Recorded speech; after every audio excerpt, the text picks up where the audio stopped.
Finalizo este video diciendo que un año de ministerio es lo que se desprende del conjunto de evidencias. Y eso que ni siquiera examinamos los libros de Mateo, Marcos y Lucas, de los cuales, si bien no es posible afirmar que en ellos claramente se habla de un año de ministerio, tampoco es posible bajo ningún concepto afirmar lo contrario. Y el único libro que muestra un orden temporal que sigue con precisión el orden de los eventos es el libro del discípulo amado, el libro que al presente se conoce como el libro de Juan, el cual estuvo con el Mesías desde el principio de su ministerio. Y en ese libro espero que comprendan que si sacamos a Juan 6.4, el texto queda armónicamente ensamblado, pero en cambio con Juan 6.4 ese verso queda aislado y solo sirve a los intereses de aquellos que quisieron negar el mensaje de las Escrituras para imponer el suyo propio. Se podría agregar a esta presentación el tema de los manuscritos, pero sería larguísimo. Así todo voy a decir algunas cosas porque muchos van a decir, pero pará, hay manuscritos anteriores al establecimiento del cristianismo como religión oficial del Imperio Romano que tienen en sí el texto de Juan 6.4. ¿Será? Si uno se fija, hay solo 2 manuscritos, 2 papiros que tendrían Juan 6.4 anterior al siglo IV de la Era Común, que son papiros del grupo Bodmer. Uno de ellos, el papiro Bodmer II, más conocido como papiro 66, y el otro, el papiro Bodmer 1415, más conocido como papiro 75. Respecto al papiro 66, aunque tiende a fecharse como perteneciente al siglo II de la Era Común, también hay quienes discuten esto y afirman que el manuscrito tiene más sentido fijarlo en torno al siglo IV de la Era Común. Es decir, en torno al siglo en el cual se levanta el cristianismo católico romano.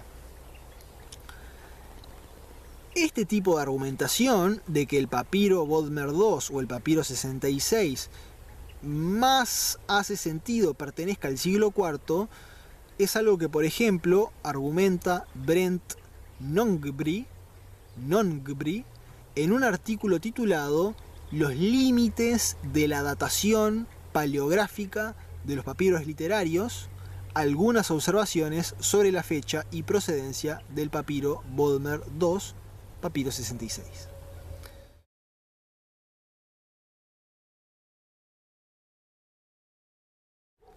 Básicamente hay que entender que en esto de la datación de los manuscritos, hay quienes dicen, este papiro, el escriba tiene este estilo de escritura que se corresponde con otros papiros que sabemos son de tal o cual siglo, este también debe ser de dicho siglo.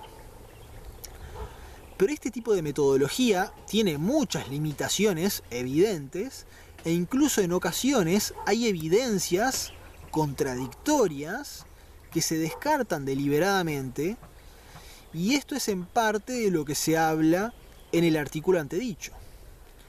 No ignoremos además el interés de parte de museos y de parte de académicos de ser los que tienen o los que encontraron el manuscrito más antiguo.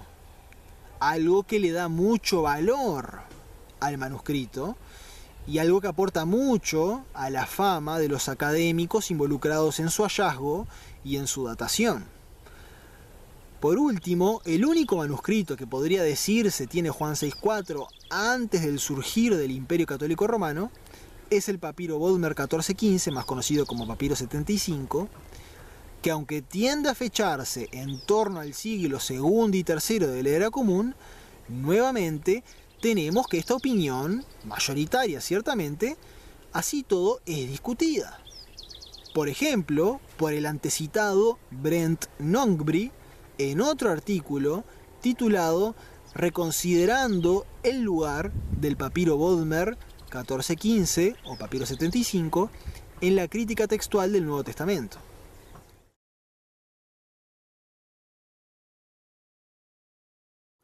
En este artículo, él argumenta que el papiro es más probable sea del siglo IV, del siglo del levantarse del cristianismo católico romano. Así que, quien quiera afirmar que la evidencia manuscrita habla a favor de Juan 6.4, sepa que esto en realidad es muy discutible y además contradice las evidencias que estuvimos viendo de hombres que, siendo anteriores al siglo IV, demuestran no haber conocido el texto de Juan 6.4, entre ellos Clemente de Alejandría, Origen de Alejandría e Ireneo de Lyon. E incluso el propio Eusebio, a principios del siglo IV, el cual sería posiblemente el autor intelectual de este crimen de agregar un verso en las Escrituras, tampoco parece demostrar conocer el texto de Juan 6.4. Pero ¿quién fue realmente el que agregó este verso? Realmente no tengo cómo demostrar que fue Eusebio, pero sí de que él fue el autor intelectual previo a que este verso empiece a aparecer, y hace sentido que él haya sentado las bases para que después este texto sea introducido. Primero, esto que dije al principio, primero qué doctrina queremos establecer y luego la encontramos en el texto, y si no la encontramos, la metemos. Entonces, si queremos encontrar el texto diciendo que el Imperio Católico Romano no tiene nada que ver con la bestia del libro de Daniel y con la bestia del libro de Apocalipsis, pero para ello necesitamos meter un verso en las Escrituras, lo metemos. Y en ese sentido Eusebio fue clave en cuanto a su exposición en Demonstratio Evangelica de cómo el ministerio del Mesías habría sido de 3 años y medio antes de la resurrección y 3 años y medio después de la resurrección. Ahora bien, van a encontrar en la descripción del canal un enlace que lleva a una carpeta en la cual van a encontrar 2 documentos con información expuesta en este video. Uno de ellos es un texto muy corto, ensamblado de tal manera que se puede imprimir y doblar tipo folleto. Y otro documento es más extenso y es el que a grandes rasgos he leído en este video, pero sin Juan 6.4 entre medio.